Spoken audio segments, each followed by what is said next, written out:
Balik lagi di obrolan bidan, ngobrol kesana kemari bareng bidan di sini. Hari ini, aku Syifa kalau kalian belum tahu dan juga belum nonton video-video aku sebelumnya. Kalian coba tonton ya. Hari ini aku bakal bahas tentang maternity bag. Maternity bag ini tuh menurut aku tuh penting banget karena dari pengalaman yang aku temuin banyak banget tuh ibu hamil yang datang ke pelayanan kesehatan dengan terburu-buru tanpa persiapan yang cukup. Nah, maternity bag ini menurut aku hal yang penting saat udah menjelang persalinan. Loh, kenapa sih? Nih ya, waktu itu aku di salah satu pelayanan kesehatan ketika lagi praktek. Masih mahasiswi nih. Terus habis itu beberapa kali itu ada ibu hamil yang datang dengan terburu-buru. Dia udah nggak kuat sama kontraksinya, atau mungkin saat itu ada yang ketubannya udah pecah. Mereka datang sama suaminya dan juga keluarganya, itu datang buru-buru. Terus habis itu ketika kita tanyain tentang data-datanya, dokumen-dokumennya, yang menurut aku penting banget karena semua riwayat kesehatan waktu kehamilan ibu itu ada di situ, mereka nggak bawa. Ada juga yang nggak bawa baju bayinya atau baju ibunya juga nggak dibawa. Dan menurut aku ini tuh bakal lebih mempersusah pihak keluarga. Kenapa sih mempersusah, mempersulit? Karena kan harus bolak-balik lagi ya ketika ibunya udah sampai ke rumah, ke pelayanan kesehatan, ibunya udah sampai, terus udah saatnya persalinan. Nah itu biasanya tuh bakal diminta keluarganya untuk mendampingi. Nah tapi kalau misalkan barangnya ada yang ketinggalan gimana dong? Harus bolak-balik lagi kayak gitu. Nah menurut aku maternity bag ini penting banget. Oke. Jadi aku bakal kasih tahu ke kalian poin-poin barang-barang penting yang harus kalian bawa di maternity bag. Yang pertama itu yang pasti ada tas.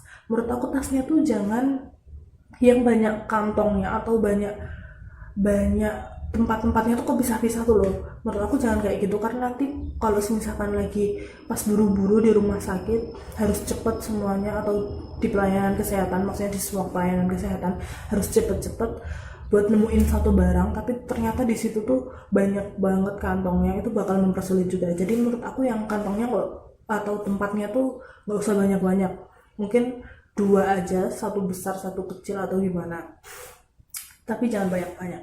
Terus habis itu yang kedua itu adalah dokumen. Nah dokumen yang kalian butuhin itu pertama di situ ID kalian atau kayak KTP lah. KTP kalian itu harus kalian bawa. Nah terus yang kedua itu ada kartu jaminan kesehatan, BPJS dan lain-lain. Itu kalian harus bawa juga, kalian taruh di tas kalian.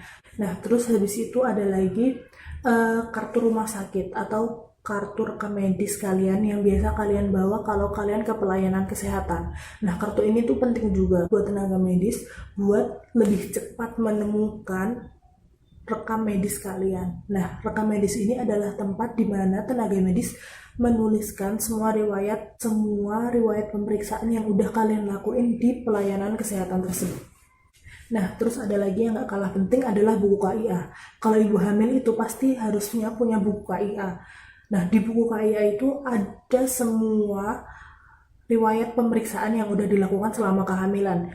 Kalau misalkan rumah sakitnya pindah-pindah atau kadang di puskesmas, kadang di rumah sakit, kadang di bidan praktek swasta, kan pasti dibawa buku itu. Jadi itu adalah buku yang paling lengkap atau tempat paling lengkap buat lihat riwayat kesehatan kalian selama kehamilan. Itu penting banget, jangan sampai ketinggalan. Nah, dokumen-dokumen ini kalian bisa kasih di satu tempat yang sama, jangan dipencar-pencar, taruh aja di satu tempat yang sama. Misalkan di depan bagian tas, itu dokumen kalian jadi. Terus kan ini biasanya, aku nggak tahu sih, mungkin di tempat-tempat tuh pada beda-beda ya kebijakannya. Mungkin kalian juga bisa fotokopi dulu dokumen-dokumen penting di situ. Jadi misalkan kalian butuh, kalian nggak usah pergi-pergi lagi, kalian udah ada dokumen-dokumen penting tersebut. Nah, tapi kan dokumen-dokumen ini tuh masih sering dipakai selama kalian hamil. Misalkan buku KIA, kalian harus pakai buku itu kalau misalkan mau memeriksaan kehamilan kalian. Jadi menurut aku tas ini tuh harusnya tuh dibuat atau ditata itu sekitar 2 minggu sebelum HPL atau sebelum hari perkiraan lahir kalian. Kalau misalkan 2 minggu sebelum uh, HPL itu kalian masih mau periksa, atau ada hal-hal yang lain, atau ada hal-hal lain yang membuat kalian perlu dokumen-dokumen itu, kalian keluarin lagi nggak apa-apa, kalian pakai aja. Tapi kalian harus pastikan kalau dokumen itu balik lagi ke tempatnya semula. Nah, yang kedua aku bakal bahas tentang baju ibu. Nah, baju ibu ini yang pertama dia perlu menyiapkan baju, aku saranin kayak daster gitu sih. Itu untuk 3 hari.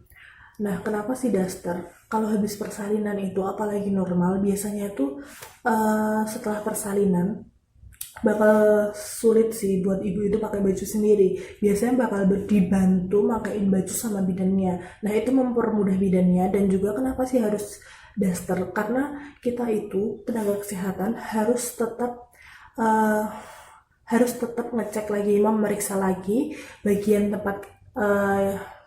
tempat yang digunakan untuk melahirkan itu. Kita harus lihat lagi apakah ada perdarahan atau ada hal-hal lain yang terjadi di daerah itu, kayak gitu. Jadi daster itu memudahkan juga.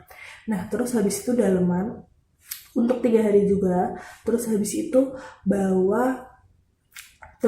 bawa pembalut yang panjang. Nah, karena kan setelah persalinan itu kan masa nifas ya. Masa nifas itu mirip seperti menstruasi, jadi mengeluarkan darah juga ya dari jalan lahir. Nah, itu kita biasanya pakaikan kalau udah selesai. Nah, itu biasanya kita pakaikan pembalut. Tapi biasanya kalau habis persalinan, baru banget habis persalinan, kita pakainya underpad.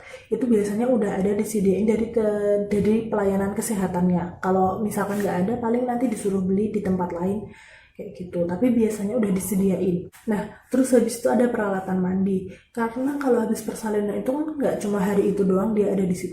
Dia nggak cuma sehari doang di situ, dia harus nginep di situ. Kalau normal biasanya 2 hari, kalau sesar 3 hari atau lebih.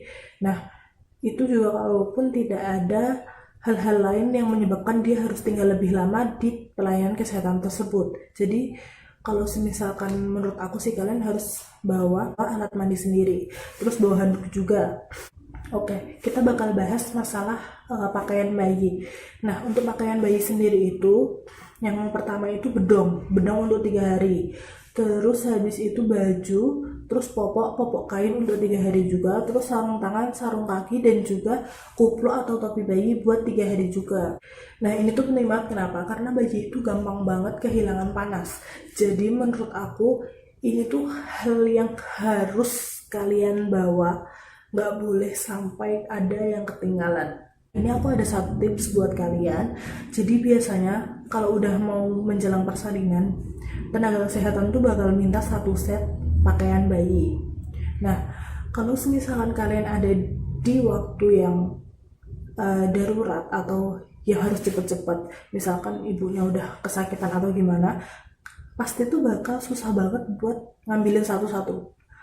Apalagi kalau misalkan nggak tahu nih tempat-tempatnya tuh ada di mana. Misalkan kan ibunya udah kesakitan, mungkin suaminya yang harus nyiapin atau keluarganya yang lain yang harus nyiapin. Pasti dia bakal kayak ngambilin satu-satu, atau misalkan baju dijadiin satu semua, terus popok dijadiin satu semua. Nah, itu pasti dia bakal bongkar tasnya itu dan bikin mungkin berantakan atau malah ada yang nggak ketemu. Nah, kalau misalkan kayak gitu, aku bakal saranin kalian buat bikin 1 set baju bayi sendiri. Jadi isinya tuh ada bedong, baju, popok, terus habis itu sarung tangan, kaos kaki, dan juga topi. Nah, itu kalian bisa jadiin satu. Mungkin kalian bungkus pakai bedongnya itu sendiri, jadi udah 1 set gitu, udah siap. Jadi kalau misalkan kalian lagi buru-buru terus dimintain 1 set baju bayi, kalian tinggal langsung ngeluarin itu aja. Nah, itu satu tips dari aku sih. Terus habis itu, tas ini tuh aku saranin kalian susun itu bareng orang yang bakal nemenin kalian saat persalinan. Mungkin suami kalian atau keluarga kalian yang bakal nemenin saat persalinan. Kenapa? Supaya orang tersebut tuh tahu di mana sih letaknya.